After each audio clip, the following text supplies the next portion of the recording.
2025 நடந்த நம்ம கடக்கவே முடியாம கடந்து வந்த சில சோகமான சம்பவங்கள்.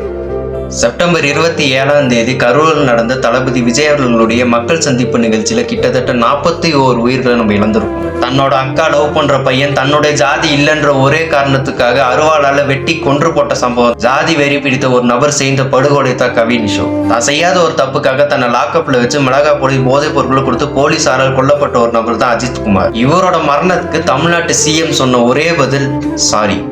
கடலூர்ல ரயில்வே ஆபீசர்ஸோட அலட்சியத்தினால ஒரு பஸ் மேல ட்ரெயின் மோதி கிட்டத்தட்ட 3 குழந்தைங்களோட உயிரை நம்ம இழந்திருக்கோம். புயல்னாலையும் நிலச்சரிவுனாலையும் கிட்டத்தட்ட 500க்கும் மேற்பட்ட உயிர்கள் நம்ம ஸ்ரீலங்கால இருந்திருக்கும் இந்த டிட்வா புயல்னால. விருதுநகர்ல இருக்கக்கூடிய ஒரு பட்டாசு உற்பத்தி தொழிற்சாலையில ஏற்பட்ட ஒரு மிகப்பெரிய தீ விபத்துல கிட்டத்தட்ட 10 பேரை நம்ம இழந்திருக்கிறோம். இப்ப ரீசெண்டா கஞ்சா போட்டு ட்ரெயின்ல அறுவாள் வச்சு ரீல்ஸ் பண்ற அந்த பசங்களை பார்த்து இந்த மாதிரி ரீல்ஸ் எடுக்காதீங்கப்பா அப்படின்னு சொன்ன ஒரு நபரை, வட மாநிலத்தை சேர்ந்த ஒரு நபரை அந்த பசங்க என்ன கொடுமை பண்ணாங்கன்றது எப்படிங்க வாயில நான் சொல்லுவேன். இந்த மாதிரியான மோசமான சம்பவங்கள் இன்னும் தமிழ்நாட்டில் நடந்துட்டு தாங்க இருக்கு. முக்கியமா சொன்னா பெண்கள் பாதுகாப்பு தமிழ்நாட்டில் சுத்தமா பெண்கள் பாதுகாப்பே கிடையாதுங்க. மக்களாட்சின்னு சொல்றாங்க, ஆனா இவங்க மக்களுக்கே பாதுகாப்பு இல்லாத ஒரு ஆட்சியை தான் நடத்திட்டு இருக்காங்க.